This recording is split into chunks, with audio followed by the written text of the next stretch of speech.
je vais vous parler d'une manière assez générale des pratiques de l'herboristerie, des plantes de l'herboristerie. On va faire des parallèles avec des produits de santé manufacturés, ce qui va être assez intéressant pour voir un peu quelles prérogatives pourrait avoir l'herboriste.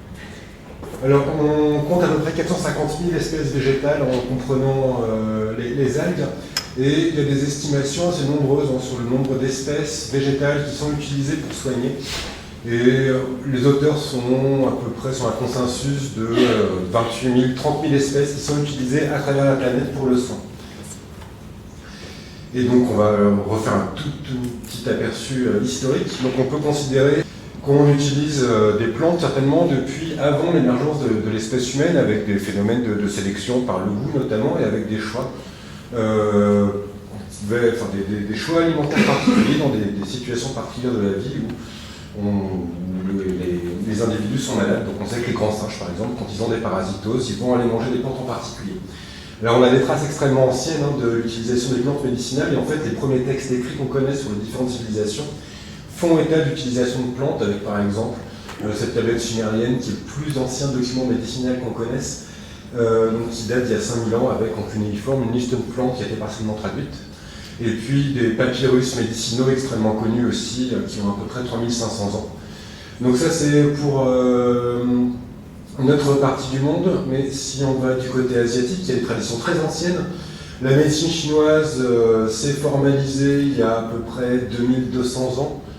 La médecine indienne a commencé à se constituer à peu près au même moment, et c'est deux médecines qui se reposent énormément sur l'utilisation des plantes, également des champignons et puis des insectes, ce qu'on n'a pas tellement en médecine traditionnelle occidentale. Et justement pour l'Occident, la base de la médecine qu'on pratique aujourd'hui est apparue avec les anciens Grecs et avec l'Empire romain, avec une construction d'une médecine qui s'appelait hippocratique ou humorale, dont les principes ont été proposés par Hippocrate, et qui se repose énormément sur les plantes en tant que plantes alimentaires ou en tant que plantes médicinales. Et donc avec des théories qui ont perduré jusqu'à la fin du XVIIe siècle, qui constituent vraiment les fondements de notre médecine occidentale. Donc on utilisait beaucoup de plantes jusqu'à la fin du XVIIe siècle, jusqu'au moment où on a commencé à se débarrasser un petit peu des dogmes religieux et à pouvoir aller plus vers une ère, on va dire, éclairée, ou une ère avec un certain essor de la recherche. Donc au XVIIe siècle, on a une définition de la taxonomie, de la botanique, notamment par Linné, et qui est plus ou moins concomitante avec la possibilité de disséquer des cadavres, de comprendre la physiologie humaine, et on se débarrasse de dogmes ou de symbolismes qui étaient très attachés aux médecines grecques et romaines pour arriver à une médecine rationnelle. Et au même moment, on commence à isoler des composés actifs à partir de végétaux utilisés en thérapeutique, par exemple la morphine en 1805 à partir du pavot somnifère qui était cité tout à l'heure, et en parallèle, on développe la pharmacologie expérimentale. Donc ces molécules qui sont isolées à partir de végétaux, on les teste, on essaie de comprendre comment elles fonctionnent, et c'est l'apparition de la médecine et du médicament tel qu'on les connaît maintenant. On va arrêter d'utiliser des plantes pour se tourner vers des produits qui sont bien mieux maîtrisés en termes de dose, en termes d'activité, dont on contrôle beaucoup mieux la toxicité. La phytothérapie passe d'un recours thérapeutique majeur, essentiel, à des produits de confort. Alors actuellement, on a toujours des médicaments de phytothérapie à côté des médicaments classiques en officine, que ce soit des médicaments contenant des produits de synthèse ou contenant des principes actifs naturels. Mais ces médicaments de phytothérapie, ils sont utilisés sur la base d'une tradition d'usage, ce qui est une différence très très nette avec les médicaments usuels pour lesquels il y a des preuves scientifiques. Pour les médicaments de phytothérapie, c'est l'ancienneté de l'usage qui fait que les produits sont toujours sur le marché. Alors, la phytothérapie est tombée en désuétude avec l'apparition des médicaments modernes. Elle a quand même continué à évoluer, et notamment on a de mieux en mieux compris quelle pouvait être la dangerosité de certaines plantes. Par exemple, ici, ce produit Néréide, qu'ils ont à la fin du 19e siècle dans les pharmacies d'officine, contient des plantes de la famille des Aristolochiacées qui sont des grands toxiques et qu'on a banni de notre répertoire thérapeutique. Donc il y a toujours une évolution qui existe. Alors, la dispensation des plantes médicinales, d'un point de vue réglementaire, elle est complexe depuis extrêmement longtemps, et les plantes médicinales étaient vendues au Moyen-Âge par des herbiers, des vendeurs de plantes en gros, par des apothicaires et par des épiciers, avec un distinguo qui se faisait beaucoup autour du poids médicinal qui pouvait être délivré. Donc une situation juridique floue depuis très très longtemps, et avec une absence d'enseignement. On a commencé à avoir des enseignements relatifs à la botanique et aux plantes médicinales à partir du XVIIe siècle de manière officielle. Et puis, la faculté de médecine de Paris, en 1778, décerne un premier diplôme d'arboriste, donc on reconnaît de manière officielle la formation et la manipulation des plantes médicinales par d'autres personnes que les apothicaires à ce moment-là. Mais c'est une situation qui ne dure pas spécialement longtemps. Et on a déjà une modification réglementaire avec la Révolution et avec une loi de 1803 dans laquelle on a une création des écoles de pharmacie et on a un certificat d'aptitude de l'herboristerie qui est dispensé par ces écoles de pharmacie, donc les herboristes sont sous contrôle des pharmaciens. Et les pratiques de l'herboristerie vont ensuite être reniées très très largement par le domaine de la médecine et de la pharmacie. Donc une interdiction des remèdes secrets en 1810, parce qu'il y avait beaucoup de problèmes de composition avec des plantes, des minéraux qui étaient toxiques et qui étaient vendus de manière plus ou moins charlatanesque, il y avait beaucoup d'accidents. En 1818, on commence à avoir une liste de ce qui est réellement médicinal avec un codex médicamentarius qui définit quelles sont les plantes médicinales. Je vais y revenir ensuite. On a en 1846 une interdiction de vendre des substances vénéneuses quand on n'est pas médecin ou pharmacien. Et puis, à la fin du 19e, une interdiction de soigner avec des plantes médicinales quand on n'a pas d'autorisation médicale. Et là, ça restreint très largement le champ de l'herboristerie. Et en 1909, l'herboriste existe toujours, mais il n'a le droit de vendre que des plantes qui sont des plantes d'Europe ou des plantes qui sont connues depuis très très longtemps. Il n'a pas le droit de faire des mélanges et il n'a pas le droit de vendre des plantes dans un but médicamenteux. Il ne peut pas faire de composition médicamenteuse. Alors ce diplôme d'herboriste aura plus ou moins perduré, donc j'ai passé certains détails, mais on va dire qu'il a pivoté. En 1941, il est officiellement supprimé. Et seul le pharmacien est habilité à manipuler des plantes médicinales, et c'est concomitant avec la création de l'ordre des médecins, de l'ordre des pharmaciens. Alors la notion de recréer une formation d'herboriste, un statut officiel de l'herboriste, c'est un serpent de mer qui réapparaît régulièrement à l'Assemblée nationale ou au Sénat, avec en 2011 une proposition de loi qui était de qualité assez moyenne qui a été abandonnée, et puis récemment une mission sénatoriale sur l'herboristerie menée par un sénateur connu, le sénateur Labbé, qui a imposé l'interdiction des pesticides dans les communes. Alors quels sont les métiers de l'herboristerie? En fait, le terme d'herboriste, il est très large, ça va désigner des métiers qui sont multiples, avec notamment des gens qui font de la production de plantes, que ce soit en cueillette ou en culture, et qui font de la vente directe de ces plantes. Donc plantes, on a vu que c'était des plantes médicinales, des plantes aromatiques, des plantes à parfum avec beaucoup de recouvrement. C'est difficile de dire à quelle destination va réellement coller une plante. Et puis on retrouve également ce terme d'herboriste, des gens qui ne font que de la vente dans des boutiques qu'on appelle des herboristeries. Le terme peut être utilisé. Et donc c'est des gens qui font de la vente de plantes au détail et également de produits à base de plantes. Donc beaucoup de compléments alimentaires, beaucoup d'huiles essentielles, de statuts variés. Et ça, c'est assimilé à un commerce alimentaire actuellement. Alors il y a des... Je vais passer sur cette diapo, je vais pas avoir le temps de la présenter. Si on regarde le champ des plantes qui sont vendues en vrac, donc qui sont vendues reconditionnées dans des sachets de 100 grammes, 250 grammes, on voit que le plus gros, c'est de la plante pour tisane à visée alimentaire qui est vendue en grande et moyenne surface, pour à peu près 3400 tonnes annuellement, alors que la pharmacie en face ne représente que moins de 110 tonnes, ce qui est extrêmement peu. Donc le champ de la plante médicinale vrac, il a échappé à la pharmacie de toute façon. Je vous mets à défi de trouver une pharmacie qui vende un grand nombre de plantes médicinales et des plantes médicinales qui aient une bonne qualité. Malheureusement, je n'ai pas de chiffres spécifiques pour les ventes directes par les herboristes. Et globalement, un herboriste qui est installé dans une boutique, il a tendance à vendre des produits à base de plantes, souvent des plantes qui sont utilisées pour le soin historiquement. Et on a tout un tas de statuts potentiels pour les produits de ce type-là. Donc si on regarde l'ensemble des statuts des produits qui sont associés aux soins par les plantes, donc à la phytothérapie, on va retrouver des plantes médicinales en vrac qui peuvent être vendues soit en pharmacie, dans un but médical, soit du côté des herboristeries ou en GMS, en grande et moyenne surface, avec un but théoriquement alimentaire. On a des médicaments à base de plantes qui sont des médicaments particuliers, des dispositifs médicaux, des produits cosmétiques, des compléments alimentaires et des huiles essentielles pour lesquelles il y a à peu près 8 statuts différents qui peuvent exister. Donc c'est un patchwork réglementaire qui est complexe. Les produits bio sont sous contrôle de l'agence du médicament. Les compléments alimentaires sous contrôle de la Direction générale du commerce, de la concurrence et de la répression des fraudes. Donc d'un côté, on est vraiment dans le champ ministère de la Santé, de l'autre, ministère du Commerce. Et au total, on va dénombrer une dizaine de statuts principaux pour les plantes et les produits dérivés. Et un statut va conditionner les formes d'utilisation, les voies d'utilisation, et surtout ce qu'on peut attendre en termes de qualité et de revendication.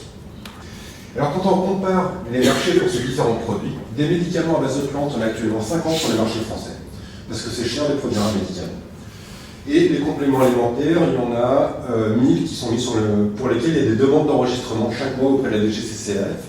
Et on considère qu'il y a plus de 60% des compléments alimentaires qui contiennent des plantes. Et finalement, ce qu'on observe, c'est que tout le champ du médicament à base de plantes qui était bien développé dans les années 80-90 a totalement glissé vers le complément alimentaire qui est beaucoup moins contraignant à produire et à enregistrer. Si on peut passer à la suite.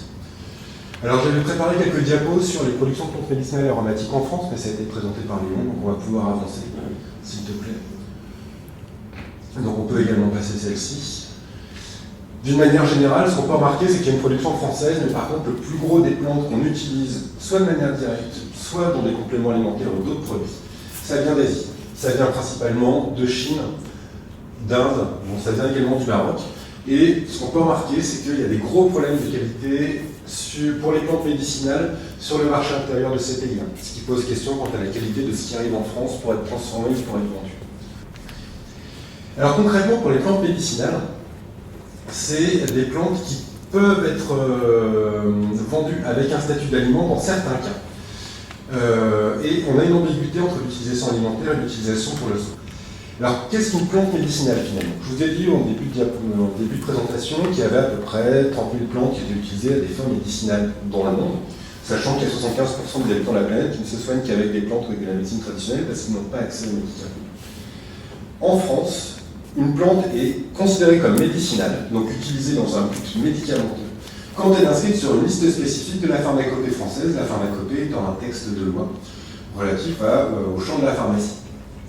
Le fait qu'une plante soit sur cette liste des plantes médicinales fait que son but est un but thérapeutique, donc elle ne peut être manipulée que par des personnes qui font un travail thérapeutique, et donc ces plantes sont au monopole pharmaceutique, elles peuvent théoriquement être vendues que par des pharmaciens.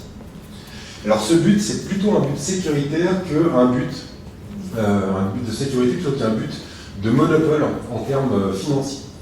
Alors cette liste des plantes médicinales, elle est divisée en deux parties. Une liste A, les plantes utilisées traditionnellement, et une liste B, les plantes utilisées traditionnellement mais qui sont toxiques. Alors une revendication des arboristes, c'est de dire, mais nous on aimerait bien avoir un accès à plus de plantes que ce qu'on peut vendre actuellement, je vais y revenir, on aimerait bien avoir un accès à toutes les plantes de la liste A. Et si vous regardez la liste A des plantes médicinales, il y a plein de plantes qui ne sont utilisées qu'en homéopathie, c'est-à-dire avec des dilutions extrêmes. Exemple, le colchicte, qu'on peut associer à Médée, qui est une grande empoisonneuse de l'Antiquité, le Rovolfia, associé au premier neuroleptique qui a été mis sur le marché, la réserpine, la belladone, extrêmement toxique, associée à des rites de sorcellerie européens. Tout ça, c'est clair que c'est des plantes qu'on ne manipule pas de manière générale, que le pharmacien ne va jamais vendre, et qui ne peuvent pas être libérées pour une vente dans le commerce alimentaire. Et sur la liste B, à peu près 150 plantes qui sont des plantes qui sont notoirement toxiques et qu'on a utilisées pendant longtemps, et puis quand on a eu des médicaments qui ne tuaient pas les patients, et du coup on a abandonné ces plantes-là.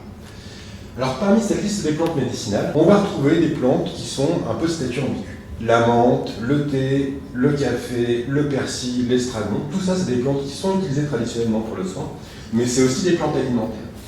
Et on ne peut pas maintenir ces plantes au monopole pharmaceutique, forcément. Elles ne sont pas maintenues au monopole pharmaceutique de fait. Alors il y a eu des dérogations au monopole pharmaceutique qui ont d'abord été extrêmement timides, et puis il y a eu un texte publié en 2008 listant 150 plantes à peu près, pour lesquelles on a une autorisation 150 plantes médicinales de la liste A, qui sont autorisées à la vente en dehors des officines, sous leur forme traditionnelle d'emploi, c'est-à-dire sous des formes sur lesquelles on a du recul. Donc généralement, c'est la plante en vrac, parce qu'on sait que la tisane préparée avec cette plante en vrac n'est pas dangereuse. Pour d'autres types de préparations, on ne sait pas, donc les autres types de préparations ne sont pas autorisés en dehors des officines pour ces plantes-là. J'ai été assez clair pour ça. Alors, c'est intéressant de se pencher sur les plantes autorisées à la vente en vrac, en dehors des officines, malgré leur caractère médicinal, avec les plantes des compléments alimentaires. Alors, pour les compléments alimentaires, on a eu une liste des plantes autorisées à figurer comme ingrédients de compléments alimentaires dans un texte qui date de 2014, et dans lequel on a 541 espèces qui sont répertoriées, parmi lesquelles un peu plus de la moitié sont des plantes à caractère purement alimentaire ou des plantes médicinales, mais hors monopole pharmaceutique parce qu'elles ont des emplois alimentaires usuels. Et puis on a à peu près 26% de plantes qui sont des plantes strictement médicinales, qui ne sont pas du tout du registre alimentaire normal, mais qui sont quand même autorisées dans les compléments alimentaires, alors que le complément alimentaire est statutairement un aliment. Donc on peut se poser la question de l'autorisation de la présence de ces plantes purement médicinales dans les compléments alimentaires. Et puis on a une petite frange de ces plantes, 17% quand même, qui sont des plantes médicinales utilisées partout sur la planète, pour lesquelles on n'a pas de recul d'utilisation en Europe. Par exemple, des plantes utilisées dans la tradition indienne, la tradition chinoise, qui sont des traditions où on va traiter les plantes de manière très différente de chez nous.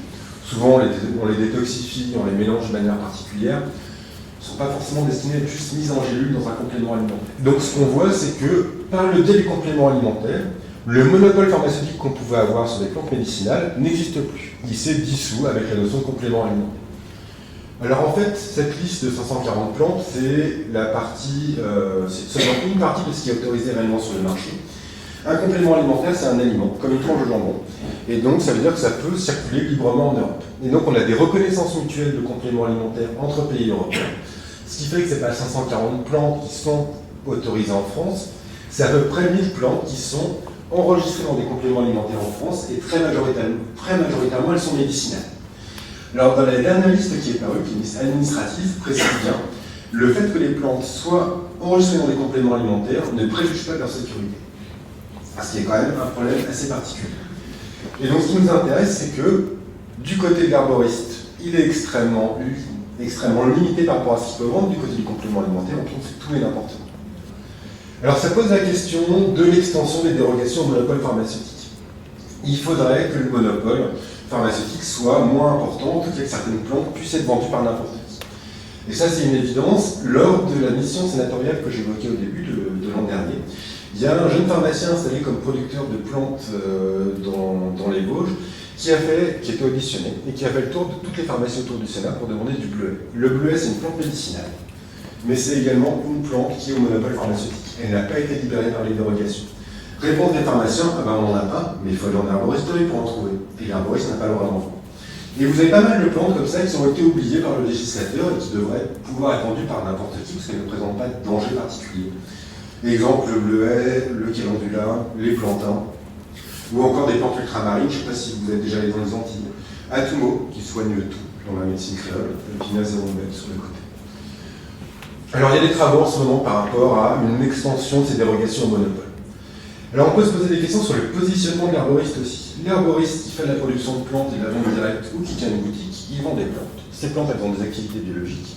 Et il est tenté forcément de répondre aux demandes de ses clients en donnant des revendications par rapport aux plantes. Souvent, on vient le voir en disant j'ai mal au ventre, j'ai du mal à dormir, qu'est-ce que vous pouvez me donner? Donc, l'herboriste est vraiment à l'interface entre le bien-être et la santé. Mais il n'a pas le droit de vendre une plante, quelle qu'elle soit, associée à une revendication thérapeutique, puisque la revendication thérapeutique, elle est l'apanage du pharmacien et du médecin qui a une formation spécifique. Donc, très souvent, l'herboriste va se retrouver en exercice illégal de la médecine potentielle s'il donne des conseils de type thérapeutique, en exercice illégal de la pharmacie s'il vend des plantes médicinales qui ne sont pas sorties du monopole pharmaceutique. Sauf si elles sont enregistrées comme complément alimentaire, évidemment. On en revient à ce que je vous disais. Alors ça pose plusieurs questions. Quelle liberté on doit laisser? Et d'autre part, quelle formation on doit avoir pour l'herboriste? Parce que c'est bien joli de dire qu'une plante a des activités biologiques, mais il peut y avoir quand même une certaine dangerosité dans certaines situations. Alors les plantes ne veulent pas forcément du bien. L'émergence de molécules à activité biologique dans les végétaux et ailleurs, c'est des questions de lutte chimique dans les écosystèmes, avec quand même une certaine cruauté, on va dire. Et du coup, la manipulation des plantes n'est pas forcément anodine. Ce n'est pas parce qu'une plante a été sélectionnée par la tradition qu'elle est forcément non dangereuse. Ça dépend beaucoup de ses conditions d'emploi. Donc il y a plusieurs dangers potentiels avec l'emploi des plantes médicinales. Un premier danger, c'est la qualité de la plante. Exemple ici des intoxications avec des racines de guimauve cueillies en Europe de l'Est, et il y avait une contamination par des racines de belladone. Donc on a des bons systèmes d'urgence, les gens ont été sauvés, mais bon, concrètement, ils auraient pu y passer. Et après, on a des problématiques variées avec les plantes médicinales. Une plante contient des molécules à activité biologique.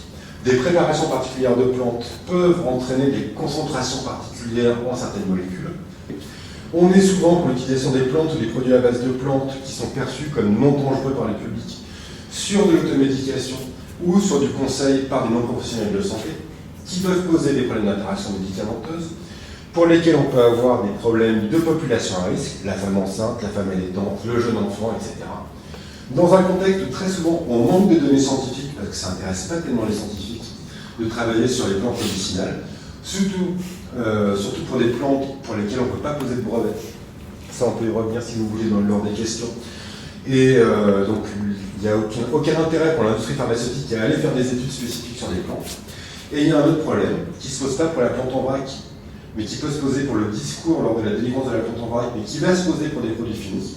Très souvent, les informations que vous trouvez sur les étiquetages ou des boîtes de compléments alimentaires ou de produits d'autres statuts à base de plantes sont très largement insuffisantes. C'est-à-dire qu'il y a des plantes qui sont clairement dangereuses pour le fœtus, qui sont autorisées dans les compléments alimentaires, et il n'y a aucune obligation de marquer qu'il y a un danger chez la femme enceinte, ce qui est quand même problématique. Donc c'est pas parce qu'un complément alimentaire est sur le marché qu'il est forcément pas dangereux. Il y a un autre aspect qui est intéressant, c'est le fait que la tradition n'est pas forcément un gage de sécurité. On est sur des milliers d'années de recul, depuis les grands singes, sur l'emploi des plantes médicinales. Mais des fois, quand un accident est lié à la consommation d'une plante, si cet accident est à distance, il n'y a pas d'association directe qui est faite par les utilisateurs, y compris dans des traditions extrêmement fines comme la tradition chinoise.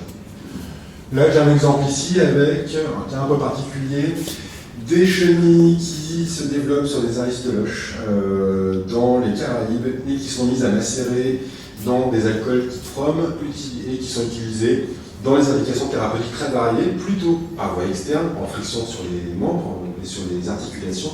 Et puis il y a eu un glissement de la tradition vers la consommation par voie orale. Dans les aristoloches, il y a des composés toxiques pour l'homme. Les chenilles accumulent ces composés sans avoir de toxicité particulière manifestement. Ces composés s'accumulent dans la chenille, se retrouvent dans la préparation traditionnelle. La consommation de la préparation va entraîner des problèmes rénaux, mais plusieurs mois après l'exposition. Donc il n'y a eu aucune prise de conscience de cette dangerosité à cause de cet éloignement de l'accident. Et des cas comme ça, vous en avez plein. Donc concrètement, pour les produits de phytothérapie, il faut faire attention à la problématique de l'automédication, à la qualité du conseil. Les pharmaciens sont formés, ça vaut le coup d'aller les voir, mais ça vaut aussi le coup de former d'autres personnes que les pharmaciens. Pour vous donner un exemple, j'avais envoyé une étudiante en fin d'études de pharma faire le tour des boutiques, de 50 boutiques bio à Paris en disant, c'était vraiment à charge, ma grand-mère est hyper tendue, elle ne veut pas prendre de médicaments, est-ce que vous auriez un produit à base de plantes à me donner ? Dans 70% des cas, il y a un produit qui est proposé sans demander s'il y a un diagnostic, s'il y a déjà des médicaments qui sont pris, quel est l'état d'une manière générale de la grand-mère. Il y a quand même 30% des vendeurs qui orientent vers un professionnel de santé. Et donc parmi ceux qui proposent un produit, ils proposent des produits à base de plantes, et dans 80% des cas, on avait une interaction médicamenteuse avec des molécules classiques d'ordonnance de personnes âgées. Donc ça pose question sur le conseil en boutique bio, sur le conseil en herboristerie, et ça montre qu'il y a un besoin de formation d'autres personnes que les pharmaciens. On va passer sur celle-ci. Et si on regarde pour les compléments alimentaires, sur un complément alimentaire, vous pouvez avoir des mentions qui s'appellent des allégations de santé, qui sont des indications sur l'intérêt potentiel du complément alimentaire, donc qui démontreraient, pour lesquels il y aurait un effet bénéfique pour la santé chez l'individu sain. Parce que le complément alimentaire, c'est un aliment, il n'est pas destiné à un malade, sinon ça devient un médicament, en quelque sorte. Alors, ces allégations de santé ne peuvent pas avoir un caractère trop thérapeutique, mais des fois ça ressemble un petit peu. Et pour pouvoir revendiquer une allégation de santé, pour un complément alimentaire, un industriel doit fournir des données cliniques extrêmement poussées. Des données cliniques, on en a très peu pour les plantes. Et nos médicaments à base de plantes sont sur le marché sur la base de la tradition de leur usage, et pas du tout de données obtenues dans des cohortes de patients. Donc du coup, pour les compléments alimentaires à base de plantes, on est très embêté, puisqu'il n'y a pas de données cliniques qui permettent de revendiquer des allégations, et de temps en temps, quand il y a un dossier de revendication d'allégation qui arrive auprès de l'autorité qui juge ça, il est jugé trop faible. Et donc les industriels demandent une reconnaissance d'allégations de santé qui se baserait sur la tradition, comme les indications thérapeutiques des médicaments de composition équivalente. La Commission européenne a dit que, ok, elle allait se prononcer là-dessus, elle a dit ça il y a 10 ans. Et dans l'attente, on a une autorisation de fait de toutes les allégations de santé qui ont fait l'objet de demandes de la part de l'industrie. Donc on est dans des situations très floues où on a des allégations revendiquées par les produits et pour lesquelles il n'y a pas de preuves suffisantes et parfois ces allégations sont fantasques. Exemple avec ce produit, Pédakil Immunophore, j'aime pas du tout cette boîte-là, alors qui propose un produit immunophore donc pour l'immunité, pour soutenir les défenses de l'organisme, riche en cuivre, en vitamine C, en échinacée, qui a été évoqué, en ginseng et en églantine. Échinacée chez l'enfant, il y a des accidents chez le très jeune enfant, c'est déconseillé par l'Agence européenne du médicament. Le ginseng, c'est déconseillé par l'Agence européenne du médicament chez l'enfant également à cause des effets hormonopotentiels. C'est jamais utilisé chez l'enfant dans les traditions usuelles. Enfin, dans les traditions où on utilisait du ginseng initialement. Est-ce que le labo peut réellement revendiquer une aide à soutenir l'ensemble des défenses de l'organisme? L'échinacée a une indication thérapeutique de ce type-là, elle n'est pas acceptée du côté du complément alimentaire. J'ai essayé de faire suffisamment bref sur cet exemple, et on pourrait se dire que là c'était une de ces allégations floues pour lesquelles on attend que la Commission européenne donne un avis, mais en fait non, le labo peut vraiment revendiquer pleinement ça. Il a rajouté du cuivre et de la vitamine C, et on sait qu'en cas de carence de cuivre et de vitamine C, il y a des problèmes immunitaires. Donc pour l'Europe, le cuivre et la vitamine C aident à soutenir les défenses de l'organisme, et donc cet affichage pour ce complément alimentaire est autorisé non pas à cause des plantes qui sont dedans, mais à cause des vitamines et minéraux qui sont rajoutés. C'est ce qu'on appelle une allégation générique, et c'est un truchement extrêmement fréquent du côté des compléments alimentaires. Alors je passe sur les dispositifs médicaux, les produits cosmétiques, etc. Mais globalement, quand même, on a un reclassement de plein de produits à caractère médicamenteux à base de plantes vers des statuts pas contraignants et qui peuvent être vendus n'importe où. Alors je vous parlais d'une mission sénatoriale relative à la pratique de l'herboristerie. Je pense que je vais pas avoir le temps de vous présenter l'ensemble des conclusions, mais si on avance un petit peu, il y a eu beaucoup d'auditions d'environ 60 personnes par un groupe de sénateurs. C'était des auditions intelligentes, on va dire, où il y a vraiment eu une prise en compte des différentes sensibilités, une confrontation de ces sensibilités. C'était des discussions qui étaient extrêmement ouvertes, sauf peut-être de la part de l'ordre des médecins et des pharmaciens qui étaient un peu fermés sur les questions de l'herboristerie. Mais même des grandes agences, type agence du médicament, étaient super ouvertes sur ce qui pouvait être fait. Alors ce qui émergeait des auditions, c'était la très forte demande sociétale, parce que les consommations de plantes et de produits à base de plantes sont extrêmement importantes à l'heure actuelle. Les compléments alimentaires, c'est 2 milliards d'euros de chiffre d'affaires. On a quand même souvent des plantes dedans. Pour des patients qui ont des pathologies lourdes, on considère qu'il y en a 40 à 50% qui prennent des produits en automédication à côté de leur traitement principal. Et c'est souvent des produits à base de plantes. Donc il y a une demande sociétale, il y a une grosse utilisation des plantes ou des formes dérivées. Il y a des filières de production de plantes médicinales, il y a plein de professionnels qui sont en activité et qui ont parfois du mal à vivre. Il y a un fort potentiel économique pour les plantes médicinales aromatiques et à parfum, associées à des territoires particuliers, ce qui a été évoqué tout à l'heure. Du côté de la Guyane, de la Réunion, de la Martinique, de la Guadeloupe, plein de spécificités particulières qui sont d'intérêt dans ce cadre-là. Mais on est sur un contexte réglementaire extrêmement complexe et très difficile à appréhender pour un petit producteur qui voudrait développer des produits. On est sur des problématiques sanitaires et de sécurité qui ne sont pas négligeables, et notamment par le biais d'une vente un petit peu anarchique avec des conseils de santé qui ne sont pas forcément adaptés. Et on est aussi sur une problématique écologique de préservation de la ressource, notamment en cueillette. Donc il y a un rapport qui a été publié suite à cette mission, qui est extrêmement intéressant, dont je vous conseille la lecture si ça vous intéresse. C'est disponible sur le site du Sénat. Donc concrètement, dans les propositions de cette mission sénatoriale, le fait qu'il faut structurer des filières et qu'il y a un fort dynamisme, et donc il y a pas mal de propositions par rapport à la formation professionnelle dans le cadre agricole pour la production, que ce soit en cueillette ou en culture, avec pas mal de possibilités sur la promotion de filières spécifiques d'excellence avec des filières de plantes particulières, comme on peut avoir des huiles d'olive qui sont AOC. La notion de transmission du patrimoine, parce qu'il y a tout un patrimoine culturel et symbolique qui est associé aux cueillettes, utilisation de plantes médicinales, c'est également un élément important, et on remarque que beaucoup de personnes qui font de l'herboristerie ont également des activités en formation ou en animation culturelle avec des visites du week-end, des balades botaniques, etc. Et c'est une part assez importante de leurs revenus, mais c'est une part importante symboliquement de leur activité. Il est proposé de réexaminer la liste des plantes médicinales qui sont libérées du monopole pharmaceutique, et là il y a des discussions qui se font en ce moment par rapport aux attentes du public, par rapport aux attentes des producteurs et notamment du syndicat Simple qui est très actif pour ces revendications-là, et puis par rapport à des problématiques de sécurité ou de positionnement. Je ne pense pas qu'il soit forcément bon de libérer, à titre personnel, de libérer des plantes médicinales dont on sait qu'elles sont forcément proposées à quelqu'un qui a une pathologie ou une pathologie relativement lourde.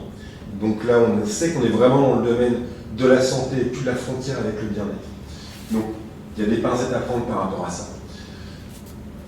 Il est également question de soutenir la recherche publique dans le domaine des plantes médicinales, et ça c'est extrêmement important, notamment pour comprendre les interactions médicamenteuses, etc. Il est proposé également de sensibiliser les médecins dans leur formation initiale à la phytothérapie. Et concrètement, les médecins n'ont pas de cours sur la phytothérapie. Et donc très souvent, au milieu hospitalier, un patient qui vient avec des huiles essentielles, des compléments alimentaires à base de plantes, le discours qu'on lui tient, c'est vous arrêtez tout de suite ces produits-là. On n'en veut pas parce qu'on ne sait pas ce que ça fait, on ne veut pas en entendre parler. Notamment parce qu'il n'y a pas de preuves associées à leur utilisation. Donc ça c'est un problème parce que généralement les patients continuent à prendre des trucs. Et c'est pas forcément très facile à gérer d'un point de vue médical pour le patient. Et il est question, en fin de ce rapport, de poursuivre la concertation avec l'ensemble des acteurs concernés pour envisager les conditions d'une reconnaissance éventuelle des métiers d'arboristes. Donc vous voyez que le législateur est encore extrêmement timoré par rapport à ça, mais concrètement ça avance. À mon avis, ça va se faire. Alors, il est question de définir les contours de formation qui seraient adaptés, c'est-à-dire savoir où l'arboriste se formerait, quels seraient les prérequis pour pouvoir suivre une formation d'arboriste, quel serait le programme pour une formation d'arboriste ou pour des formations d'arboristes, puisqu'on a vu qu'il y avait plein de métiers. Donc là, ça irait au-delà des problématiques de production. Et puis, ça va nécessiter forcément des évolutions de la législation pour la reconnaissance du métier et les prérogatives de ces professionnels particuliers. Donc, il y a du travail. Alors, le éventuel, il a été rajouté un petit peu contraint forcé par certains groupes parlementaires qui étaient complètement opposés à la possibilité de présenter un rapport qui soit favorable. Donc, c'était une manière d'avoir un rapport qui sorte, qui permette une réflexion de la part des pouvoirs publics. Alors, quelle formation pour l'arboriste? Ça pose question. Alors, qu'est-ce qui existe comme formation en phytothérapie et aromathérapie actuellement en France? Il y a des formations pour les médecins et les pharmaciens, dans les facs de pharmacie essentiellement, des diplômes universitaires, des diplômes interuniversitaires, qui peuvent éventuellement accueillir des préparateurs, mais c'est vraiment pour des professionnels de santé. Donc, le grand public est exclu et beaucoup de professionnels de l'arboristerie sont exclus. Actuellement, on a vu qu'il n'y avait pas de diplôme d'arboriste reconnu, puisque le dernier diplôme, le diplôme a été supprimé en 1941, et le dernier arboriste titulaire d'un diplôme est décédé l'an dernier.